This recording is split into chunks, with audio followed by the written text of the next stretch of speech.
Good afternoon. My name is Yadira Kando. My topic, mentally resumination students of the ESL and the cardiovascular disease. Definition: cardiovascular diseases are undergroups of the entities that affect the heart and the blood vessels. When the effect to the blood vessel indicates compromise the organisms of the brain cerebrovascular disease, the lower limb, the kidneys, and the heart. I continue my video.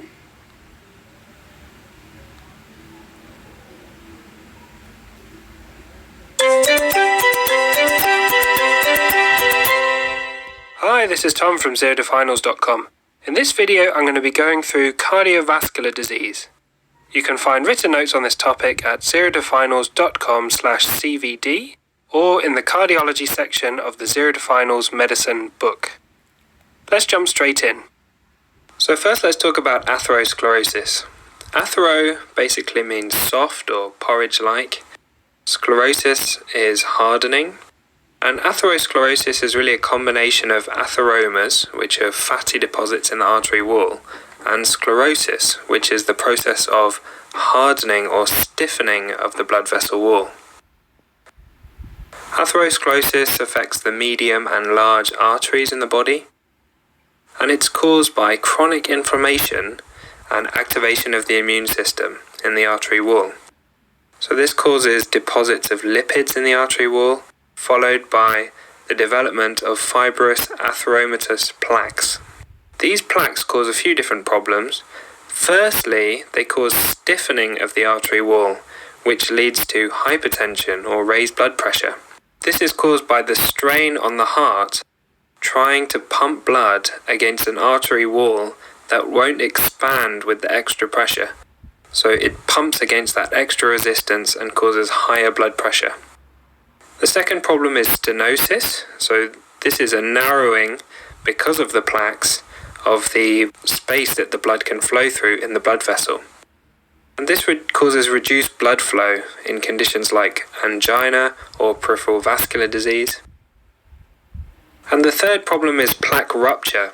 And this is where the plaque breaks off and gives off something called a thrombus that travels down the vessel and blocks a distal part of that blood vessel, leading to ischemia. And this is the main cause of acute coronary syndrome or heart attacks. So what are the risk factors for developing atherosclerosis? It's quite important to break down these risk factors into modifiable and non-modifiable risk factors. There's nothing we can do about the non-modifiable risk factors, but we can do something about the modifiable ones. So the non-modifiable risk factors are stuff like older age, family history, and being male. And the modifiable risk factors are smoking, alcohol consumption, poor diet, things like eating high sugar or trans fat diets and not eating enough fruits, vegetables and omega-3s, low exercise, obesity, poor sleep, and stress. There's certain medical comorbidities that really increase the risk of atherosclerosis, and these should be carefully managed to minimize the risk. And this is stuff like diabetes, type 1 and type 2, hypertension, chronic kidney disease, and then inflammatory conditions such as rheumatoid arthritis, because remember atherosclerosis is an inflammatory process, and atypical antipsychotics that might be used in schizophrenia. So here's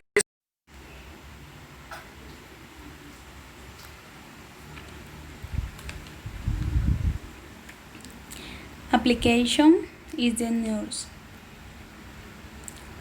Number 1, taking the record the cardiovascular status, noting the frequency and the applied reading by peripheral pulses. Number 2, assist capillary fillings and the skin shown Short is the cyanosis, edema, hyperthermia, and the idiaporesis. Number 3. Provide the shell the weight sufficiency is the period of the rest to the discourage cardiovascular preload. Number 4. Recognizing the signs and the symptom of the cyanosis episodes, dyspnea, tachycardia, bradycardia, or the cirrhosis. Number 5. Administer medication of the indicated antibiotic digital beta blocker. Continue my video.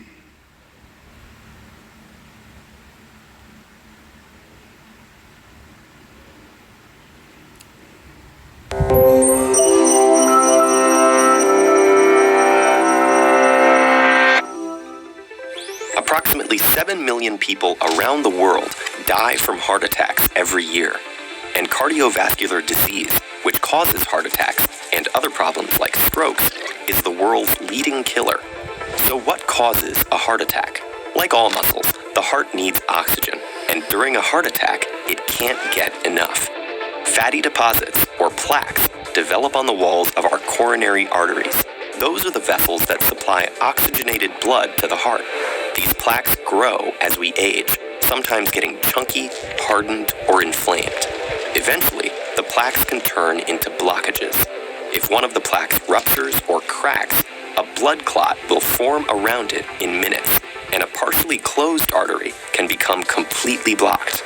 Blood flow is cut off to the cardiac muscle, and the oxygen-starved cells start to die within several minutes. This is a myocardial infarction, or heart attack. Things can rapidly deteriorate in the absence of treatment. The injured muscle may not be able to pump blood as well, and its rhythm might be thrown off. In the worst-case scenario, a heart attack can cause sudden death. And how do you know that someone is having a heart attack? The most common symptom is chest pain caused by the oxygen-deprived heart muscle. Patients describe it as crushing or vice-like. It can radiate to the left arm, jaw, back, or abdomen, but it's not always as sudden and dramatic as it is in the movies. Some people experience nausea or shortness of breath. Symptoms may be less prominent in women and the elderly. For them, weakness and tiredness may be the main signal. And surprisingly, in many people, especially those with diabetes, which affects the nerves that carry pain, a heart attack may be silent. If you think that someone might be having a heart attack, the most important thing is to respond quickly. If you have access to emergency medical services, call them. They're the fastest way to get to a hospital. Taking aspirin, which thins the blood, and nitroglycerin, which opens up the artery, can help keep the heart attack from getting worse.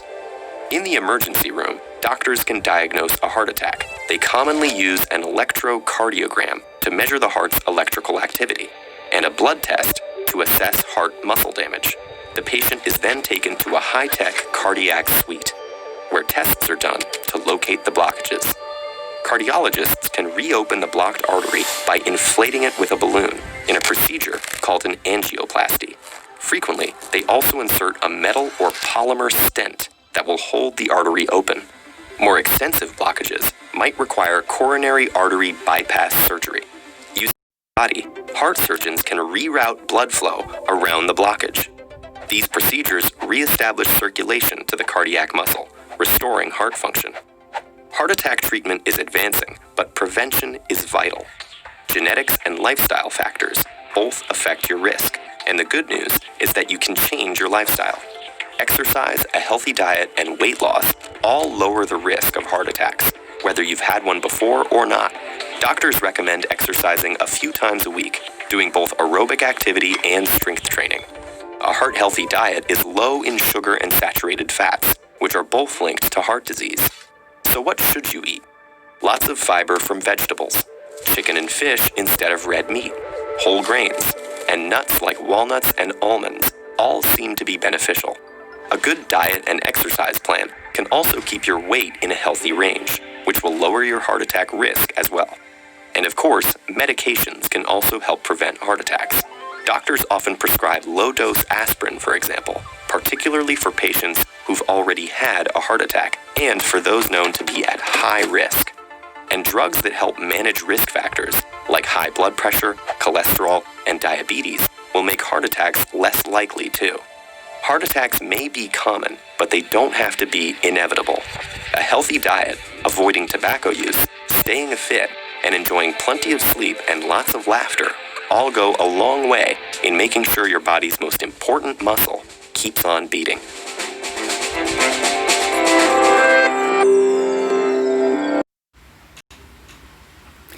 Pro and the cons.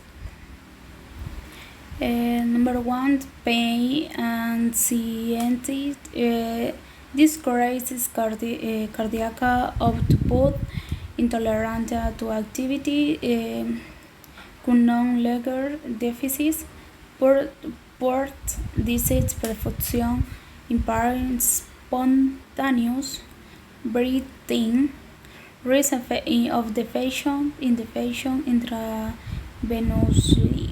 Continue my video.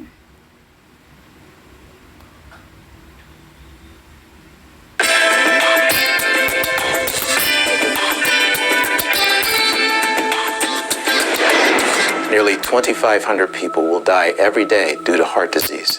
But it is our lifestyle that is killing us. One reason heart disease is so common is because of this issue of abdominal fat. Abdominal fat is different than fat elsewhere in our body. These fat cells produce molecules or hormones that can go into our genes and turn on bad genes. Turn on a gene for high blood pressure. Turn on a gene for diabetes. Turn on a gene that can disrupt cholesterol metabolism. And when these genes are turned on, it's like a light switch. Boom, we have heart disease. The next thing you know, you're in an ambulance with crushing chest pain being rushed to the hospital. Now in the hospital, there are many life-saving medications, procedures to open those blocked heart arteries. But once the person recovers and returns home, if they do not change their lifestyle, those procedures were merely a Band-Aid. We spend $2 trillion every year on healthcare, yet 75% of all those expenditures are spent on the results of our poor nutrition and lack of regular exercise. We can do better. We can do better as individuals, and we can do better as a society. Enough talk. Let's go exercise.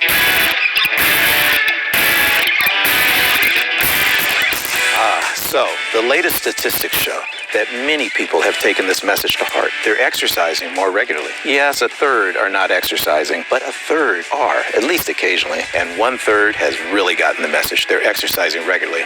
You'll never guess what group has really taken this message to heart. It's our elderly population. Yes, our senior citizens. They're exercising more than any time in history.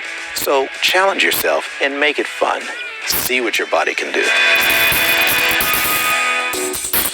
Medical term for it is myocardial infarction. It literally means that a part of the heart has actually died. So atherosclerosis is the hardening of the arteries we often hear. And what happens is sludge builds up on the pipes, and over time it can actually get to a Continue my video. point where it really restricts blood flow.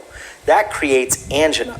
But a heart attack is actually a sudden rupture of a plaque, some sludgy areas in the arteries, and suddenly blocks the artery altogether.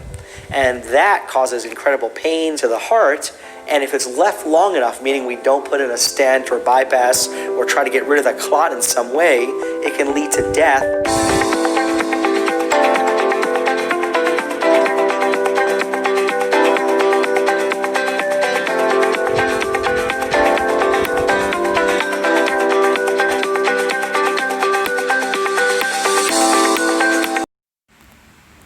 Issues applied in the Ecuador. In Ecuador is total of the 100 participants in the clothing. 95 participants will hold major cardiovascular events.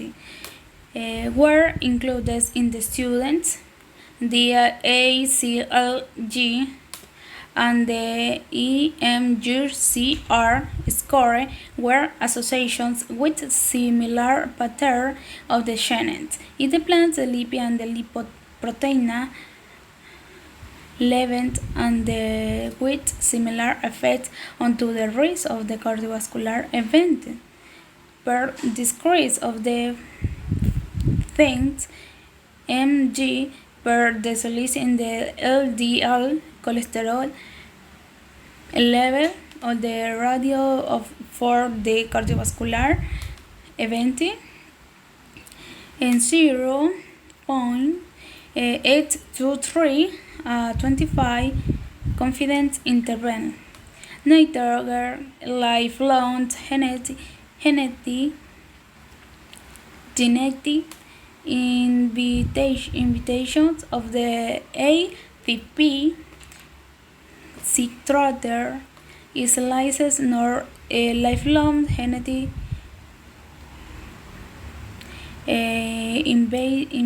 invitations of the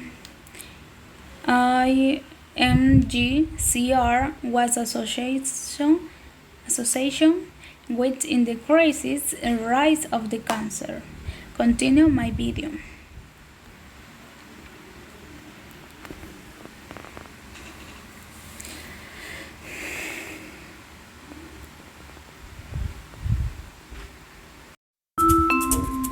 Heart disease is the leading cause of death in the world.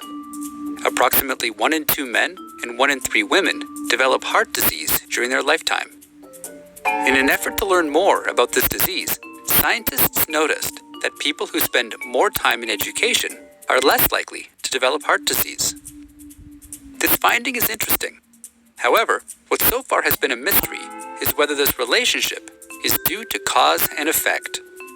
For example, other factors can give the impression of a cause and effect relationship, when in fact, these other factors are causing both heart disease and education.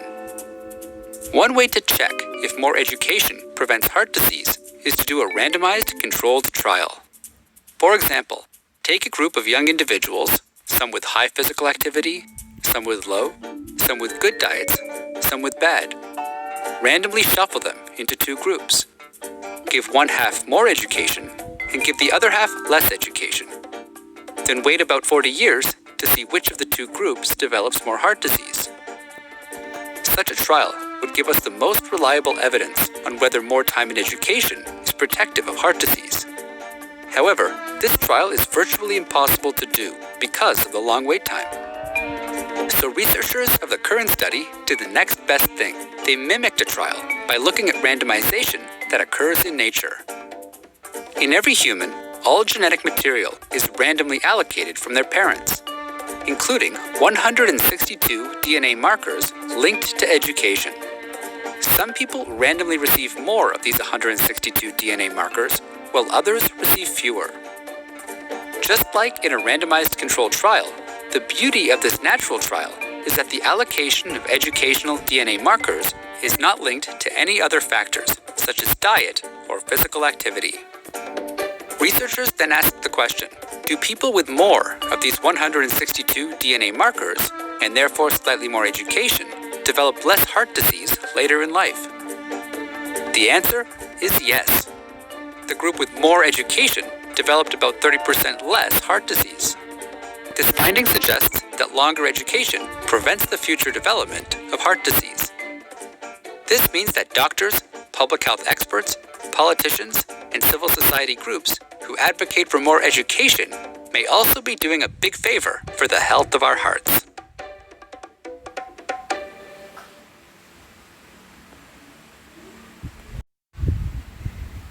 Conclusion. Genetic variants that meaning the effect of the ATP citrar releases individual on the stain things a period to the lower plasma LDL cholesterol levels by the some measures of the actions or were association with similar effect on the risk of the cardiovascular disease.